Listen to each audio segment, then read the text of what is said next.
لوليه والصلاة والسلام على نبيه. أما بعد، فيا معشر الصالحين، قال الله تبارك وتعالى في كلام المجيد: ألا إن أولياء الله لا خوف عليهم ولا هم يحزنون. وقال الله تبارك وتعالى في شان حبيبه: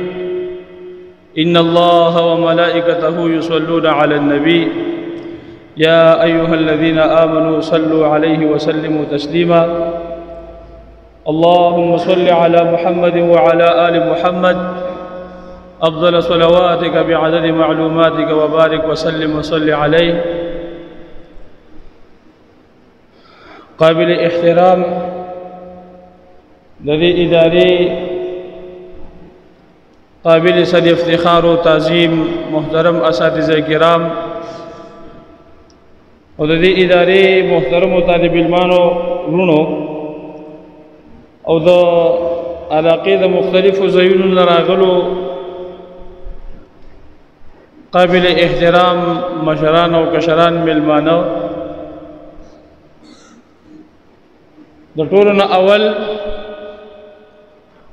زه د الله جل شانه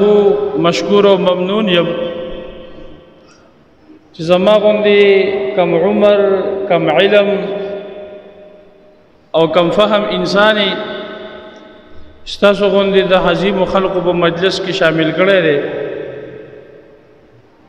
د هغې نه وروسته زه ستاسو هم شکریه ادا کوم چې ډېر په لنډ وخت کې ډېر په معمولي وینا سره او باید چې ډېرو خلقو ته مونږ وینا کړې هم نه وي، صرف د سوشل میډیا یا د موبایل په وینا سره ټول ملګري دلته حاضر شول، سره روان دي. دا د دې جامعې سره، د دې اساتذه کرامو سره، زما د والد صاحب سره او د دې طلباو سره ستاسو مینه ده او محبت دی. په دې مینه باندې او په دې محبت باندې، په دې تعاون باندې ستاسو شکریه ادا کوم. د هغې نه وروسته د دې پروګرام تاسو ته داسې مختصر غوندې غرض وغایه ښیم. اول خو ستاسو د ټولو په ذهن کې ده چې روغ کال په مدارسو کې محنت وشي. نو زمیندار کو تاسو کتلی دی چې کله په خپل پټي کې محنت وکړي او فصل د پوخ شي، نو دی بیا خپل پټي ته ځي او په پوله ورته ګرځي او خپل فصل ته خوشحالیږي. او کله چې خپل فصل سنبال کړي نو بیا دا زمیندار په خپل منځ کې خبرې کوي چې زما دومره فصل شوی دی او زما دومره فصل شوی دی. او بیا که تاسو کتلی نو د چا چې څومره ګاډي ډېري که نه او د چا چې څومره بوس ډېري نو خلک وایي یاره د ده زمینداره درنه وه، د ده نو هغه ګاډي او هغه د دغه دپاره ولاړي، د مطلب د دې سبق ورکولو دپاره چې د خواري ډېره کړې ده او د محنت ډېر کړی او د غله ډېره حاصل کړې ده. نو د ترغیب په طور باندې او د تشویق په طور باندې زمونږ دا ترتیب دی چې تقریبا هر کال مونږ دلته دستربندي کو. خو سکلنی کال چونکه هغه داسې راغی چې څه د کرونا او څه وبایي صورتحال جوړ شو، ټول نظام د دنیا د هغې سره متاثره شو، مونږ هم د دنیا د نظام نه یو حصه او جزو مونږ هم متاثره شو. بیا الله تبارک وتعالی د دې روژې او اختر نه وروسته داسې یو نظام چالو کړو چې هغه د خفګان، او هغه د خفګان نظام داسې و چې الله جل شانه دې زما او ستاسو د معاشرې د ټول عالم انسانیت په عملونو باندې د رحم معامله فرمایي. خو الله جل شانه د علم د اوچتولو پروګرام چالو کړو په یو میاشت یو نیمه کې. دنیا د خدای کبار علماء کرام چې هغه جبال العلم هغه الله رب العزت د دنیا نه واغستل. یو د دغې عظیمو هستونه زمونږ ستاسو مشر، زمونږ مرشد، زمونږ مربی، پیر طریقت و رهبر شریعت حضرت مولانا عزیز الرحمن ہزاروی رحمت اللہ تعالی رحمت واسعہ هغه هم ډېر علماء کرام محترم عزیزانو علم نه دی، علم داسې یو څیز دی که نه چې دا ستا سیرت هم بدلی، ستا صورت هم بدلی، ستا نسب هم بدلی، ستا کردار هم بدلی، ستا گفتار هم بدلی. نو د علم د حصول سره او په علم باندې د عمل کولو سره زما او ستا د ډېرو خلکو زندګۍ بدلېدلی شي.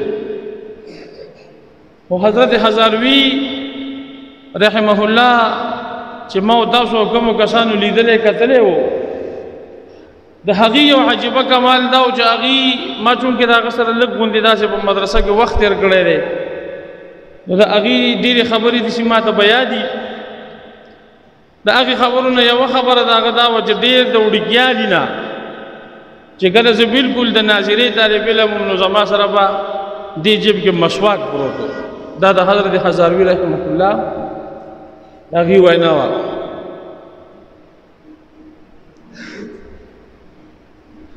بیا د علامه غلام غوث هزاروي رحمه الله سره چې هغې کوم مشقتونه او محنتونه برداشت کړي دي، فرمایلی چې کله د ختم نبوت او د قادیانیت مسله راغله نو حضرت مفتی محمود رحمه الله او غلام غوث هزاروي رحمه الله دا قصه په پارلیمنٹ کې راوچته کړله. دا د هزاروي بابا د حضرت اقدس صاحب د خپلې خولې وینا چې هغه مونږ ته په مدرسه کې فرمایله. نو یو تحریک جوړ شو، بار په سړکونو کې په کوڅو کې یو عوامي د لارې د کوڅې مطلب هغه شدت او هغه تحریک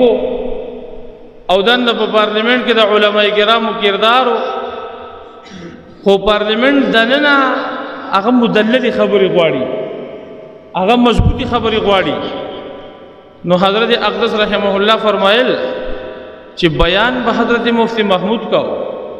بحث به حضرت مفتی محمود کو، خو مواد به علامه هزاروي رحمه الله تیارول، مولانا غلام غوث هزاروي رحمه الله. وایي زه په هغه وخت کې شاګرد خاص وم، د هغه سره یو خاص سړی وم د هزاروي بابا رحمه الله سره. نو چې ماسخوتن به مونږ کېناستو او کتابونه به مو راکوز کړل، نو ما به دا تخریج به مې کو، دا مسلې به مې راایستلې، دا عبارات به مې راایستل او ما به کتابونو کې هغه ځایونه راړول او هزاروي بابا به لګیا او د هغې له به ترتیب ورکو، هغه به په دغه باندې کول. نو د حضرت صاحب د خولې وینا داسې وه چې ډېر کاره ته داسې شوي دي چې د ماسخوتن د مانځه نه وروسته به مونږ ناستو، خادم به روټۍ راوړله، روټۍ به پرته وه، زه به وږی وم، خو هزاروي بابا په خپل کار کې ډېر زیات مصروف و. نو ما به ویلی شو نه چې یاره دا ډوډۍ ډومبي کړو، ډوډۍ به پرته وه، ډوډۍ به سړه شوه، د سهار بانګ به وویلی شو، ډوډۍ به داسې پرته وه، مونږ به په کتابونو کې کار کوو. دا د ختم نبوت دپاره د حضرت غلام غوث هزاروي رحمه الله او د حضرت اقدس رحمه الله هغه قرباني ده، مشقت ده. د دغې قربانو او د دغې مشقت په بنیاد باندې الله تبارک و تعالی چې هغې ته کوم مقام ورکړی دی، نو هغه فیض او هغه ثمره هغه د پاکستان ګوټ ګوټ ته رسېدلې ده. مونږ هم د هغې د ونې د سوري د لاندې دمې ته ناستو، د هغې د شفقت سورې او د هغې د لاس سورې په ما او تاسو باندې هم و زمونږ ذمهداري جوړېدله. دغه یو جدا خبره ده، د هر انسان خواخوږي او بدخوا په دنیا کې موجود وي. نو دغه یو جدا مسله ده چې څوک خوشحاله شو، څوک خفه شو، چا څه ووي او چا څه ولوي. خو حضرت اقدس چې مونږ ته کوم کار راکړی دی او مونږ ته کوم پیغام او مشن راکړی دی او په کوم کاس باندې چې هغه خپله زندګي تېره کړې ده، هغه زما او ستا محترم معززانو مشن دی، هغه زما او ستا کاس دی، په هغې باندې به ما او تا خپل ژوند تېرو. نو دا پروګرام مونږ د حضرت اقدس په یاد کې د تعزیت دپاره راغوښتلی و، چونکې دا تاسو ټولو طلباو ته او علماء کرامو ته پته ده دا مونږ په یکم تاریخ باندې خو ده خو د صاحبزاده صاحب او د حضرت اقدس د فرزند د شرکت د وجنه پروګرام زمونږ نه دی ورځې ته راغی چونکې مونږه داسې د ډول ډونګ د پروګرام او داسې په زور او شور سره د پروګرام کولو عادي نه یو زمونږ مزاج همیشه داسې دی چې مونږ داسې ساده غوندې پروګرام کوو دغه پروګرام هم مونږ داسې ساده غوندې خو دی خو بیا چونکې د حضرت اقدس فرزند راتللو نو زمونږ خوش قسمتي وه مونږ ته یو میلمه په لاس باندې راغی د یو عظیم هسته یو عظیم بچی زمونږ په لاس باندې راغی زمونږ د بونیر کې بار علماء کرام هغه مونږ ته په ګوتو باندې رالل نو مونږ په دې کې دا خبره سعادت وګاڼو چې بیا به چېرته مونږ دستار باندې کو او بیا به نور خلق راولو او بیا به یا داسې ټول علماء کرام را جمع کېږي او یا به نه را جمع کېږي نو لہذا زمونږ سره چې کوم د شعبه حفظ طلبه کرام دي شپږ اته کسان نو د هغې په سر باندې به زمونږ د مشران علماء کرام د شفقت لاس راکاږي او هغې ته به دعا وکړي نو دغه پروګرام ضمناً مونږ په دې کې راټول کړی دی دا محترم عزیزانو د دې پروګرام د جوړېدو هغه وجه ده بنیادي دا پروګرام مونږ د حضرت اقدس رحمه الله په یاد کې را جوړ کړی دی خدا قرآن کریم چې سړی د دې موضوعات ولټوي که نه یو د هغې نه قصص دي قصص مفسرین حضرات وایي چې دا قصص د قرآن کریم او دا قصې دا د مزې دپاره نه دي دا د خوند دپاره نه دي دا د عبرت دپاره دي دا د تفکر دپاره دي دا د تدبر دپاره دي او دا د سبق دپاره دي د دې نه به عبرت اخلي د دې نه به سبق اخلي د دې نه به په دې کې به فکر او تدبر کوي نو د حضرت اقدس د زندګۍ حالات زه به وایم یا به نور علماء کرام وي یا به نور علماء کرام وي نو مونږ به ورته د مزې په طور باندې غوږ نه ږدو مونږ به دې خبرې ته سوچ کوو چې حضرت اقدس رحمه الله دومره زندگی او دا حالات او دا ژوند هغې تېر کړی دی هغې داسې مقام او داسې مرتبه حاصله کړې ده نو هغه اوچت خلق دی او غټ خلق دی مونږ د هغې مقام او مرتبې ته رسېدلی نه شو خو به هر حال مونږ به کوشش کو دغه مقام او دغه مرتبه دا په علم باندې د عمل سره هغې ته میلاوه شوې ده دا د سنت مبارکه او په محبت سره هغې ته میلاوه شوې ده زما او ستا ژوند داسې جوړېدل پکار دي چې زما او ستا په ژوند کې د سنت مبارکه او واضح نشانات موجودي پکار دا ده زما په سر دې پټکي زما په مخ دې ګیرئ زما لباس دې د صالحینو په شان دي کم از کم چې زما ظاهري ډول ډنګ هغه د علماو په شان دي هغه د صلحاو په شان دي او زما سیرت او کردار او زما اخلاق او معاملات چې دا د سنت مطابقي زموږ یو بهترینه کمزوري ده محترم معیزانو زموږ خیال دا دی العلماء ورثة الانبیاء دا اوږد حدیث دی په هر حال چې علما د انبیاء وارثان دي او انبیاء د نانین او دراهم نه دي پرېښي بلکې علم یې پرېښی دی لہذا دا علما د انبیاء ورثه دي خو مونږ د هغې نه سمج او فهم دا اخیستی دی چې مونږ بس په علم کې د نبي علیه الصلاة وسلام ورثه یو حال دا دی وارث دې ته وایي چې د متوفي په کل ترکه کې به د په هر چیز کې حصه په جایداد کې به حصه په بینک بیلنس کې به حصه په ګاډو کې به حصه په کپړو کې او په پیزار کې او په کتابونو کې او په پیسو کې چې څومره د متوفین اوزار او سامان پاتې شوی د هغه د ملکیت په هغې ټولو کې به د ورثاو حصه وارث دې ته وایي چې د دغې مړي نه څه پاتې شوي دي دی به په هر څیز کې برخه اخلي زمونږ د نبي علیه السلام سره صرف په په علم کې ځان برخدار حساب کړي د هغه په وراثت کې. حال دا دی نبی علیه الصلاۃ والسلام د کمال اخلاق پرېښي دي. نبی علیہ الصلوۃ والسلام د کمال حیا پرېښې ده. نبی علیہ الصلوۃ والتسلیمات د کمال یو کردار پرېښې ده. داسې کردار چې هغه د رهنما کردار دی تر قیامت پورې. داسې اخلاق چې هغه د یو پیشوا او د یو رهنما اخلاق دي تر قیامت پورې. داسې ناموس او غیرت او حیا چې هغه د یو پیشوا او د یو رهنما او د یو قائد او د یو لیډر اخلاق او کردار دی تر قیامت پورې. نو موږ کوشش کو د ټي وي په شیشه باندې، د اخبار په پاڼه باندې، په روډ باندې په لګېدلو لوی لوی ساين بورډونو باندې یا په سوشل میډیا باندې چې کوم خلق زما استاد معاشرین او ځوانان ویني هغه ځان ته ایډیل وګرځي. نن سبا یو شی چلیږي که ستاسو په ذهن کې اردغر الغازي، نو تاسو وګورئ د خلکو ته په معاشره کې د نوجوانانو ګیري دا د اردغر الغازي په شان دي شوي. د نوجوانانو لباس دا دغه غازی په شان دي شو.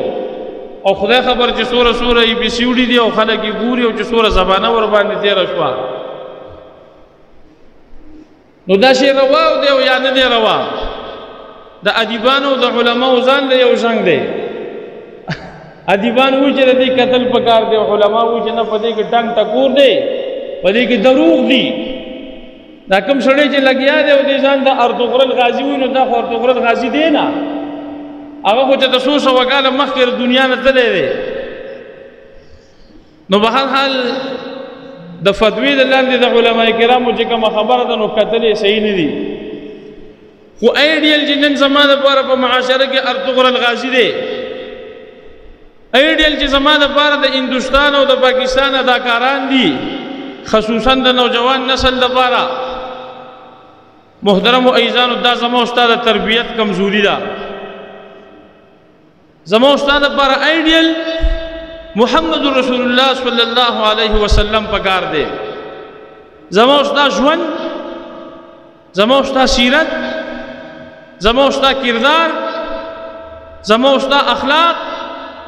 زما استاد ناموس او غیرت، زما استاد حیا، دا د نبی علیه الصلاۃ والسلام پر رنگ پکار ده. دا د دین پر رنگ پکار ده. نو علماء کرام چې څومره هم دي اغي په علم باندې عمل کړی دی. تاسو ته ما د حضرت اقدس رحمه الله واقعه وکړه. هغه فرمایي چې کله زه بالکل د ناظري طالب علم ما نو زما په جیب کې مسواک د هغې ورځې نه پروت و. اسی مونږ چې د ځان اندازه ولګو زمونږ د چا سره په دې دوره لوی عمر کې مسواک شته، زمونږ سره شته. مونږ د پټکي شعار نه دی اپناو کړی، بلکې العیاذ بالله مونږ ته لږ داسې شرم غوندې محسوس کېږي په پټکي باندې.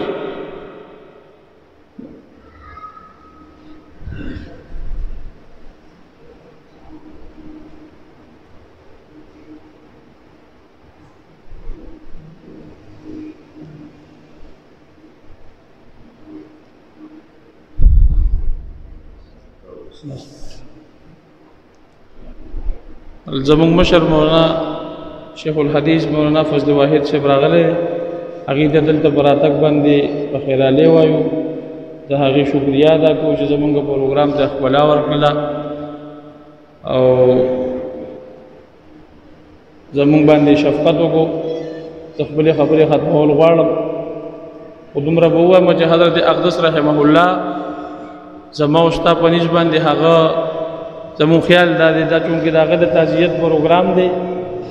زمون خیال دا دی خلک وایي پلانې مړ شو. انسان مړ کېږي نه. دا تاسو میسیج والی د هغې خلکو دپاره چې کومو خلکو د حضرت اقدس دپاره خبرې کړي دي، نو دا تاسو د هغې دپاره میسیج واخلئ انسان یو سړی مړ کېږي نه، دا زمونږ د یو حالت نه بل حالت ته انتقال کوي،